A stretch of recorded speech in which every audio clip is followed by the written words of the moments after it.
the government remains shut down, and chances of a solution do not seem to be rising, but temperatures certainly are. Republican Congressman Mike Lawler confronted Democratic leader Hakeem Jeffries after a news conference. You're not going to talk. You're not going to talk to me. You're not going to talk to me and talk over me because you don't want to hear what I have to say. Oh, I'm listening. So why don't you just keep your mouth shut? Oh, because you showed up. Is that the way to talk? You showed up. Yeah. And so you voted for this one big ugly bill. I'm here on my behalf of my constituents because you shut the government down. And my constituents are suffering as a result of your ridiculous ploy because you're so afraid of Zohran Mamdani. By the way, when are you endorsing him? By the way, do you endorse him for mayor? First of all, are you going to endorse him for mayor? Listen, you're a complete and total embarrassment right now. With us now is the House Minority Leader, Hakeem Jeffries. Leader Jeffries, thank you so much for being with us. We'll get to you and your friend Mike Lawler in just a second. But first, I do want your reaction to the word that all the Israeli hostages could be home within days. Your reaction to that and what you think President Trump's role was in brokering this deal.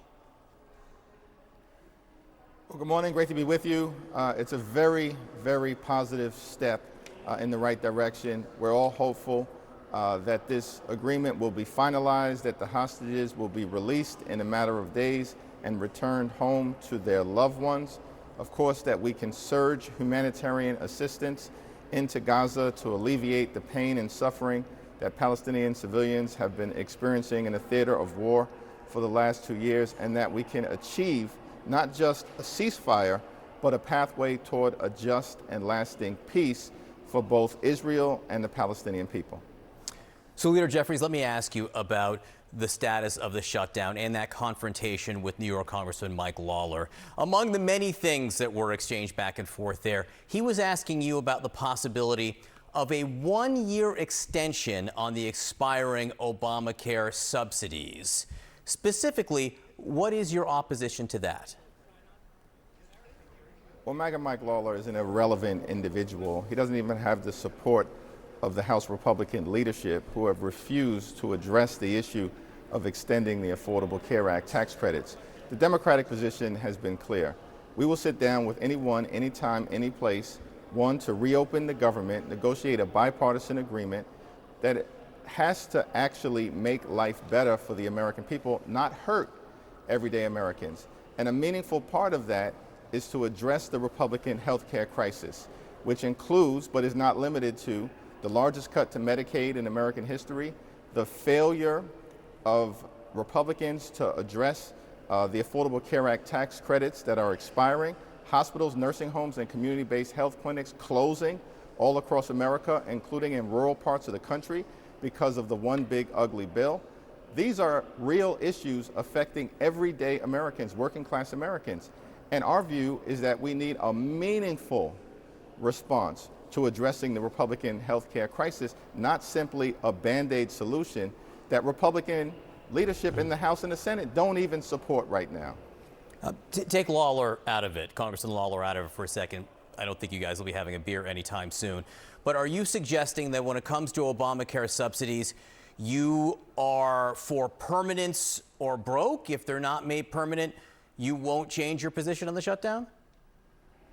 No, what I'm suggesting is that we need to have a meaningful bipartisan discussion, that our position as articulated in the legislation that we've introduced is a permanent extension of the Affordable Care Act tax credits. But we're open to having a conversation in good faith to try to address this Republican health care crisis. It's ironic, however, that Republicans just a few months ago passed their one big ugly bill, which included permanent tax breaks for their billionaire donors, the wealthiest and the most well-off people in the United States of America. And so the question becomes, isn't it reasonable for working class Americans, for middle class Americans, for everyday Americans who are facing the possibility of dramatically increased premiums, copays, and deductibles? We're talking about thousands of dollars per year in additional health care costs. Isn't it reasonable for them to have a similar level of certainty in their lives? And that's what Democrats are fighting hard to achieve. one of the things that has not happened in Congress is the swearing in of Representative-elect Adelita Grijalva from Arizona. What do you think the holdup is there? Well, it's been weeks since Representative-elect Adelita Grijalva has been decisively elected. And so it's very strange to us that House Republicans continue to delay her swearing in. It could have happened last week. It could have happened this week. It's not been scheduled for next week. And it does appear to many of us that part of the issue is that she will clearly become the 218th signature on the discharge petition that will trigger an up or down vote on the release of the Epstein files.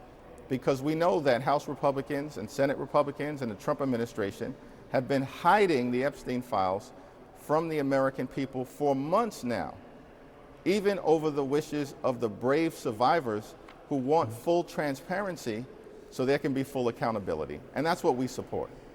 I do want to go back to 1 second on the idea of the extension of Obamacare subsidies. You said the idea of a one-year extension is a non-starter.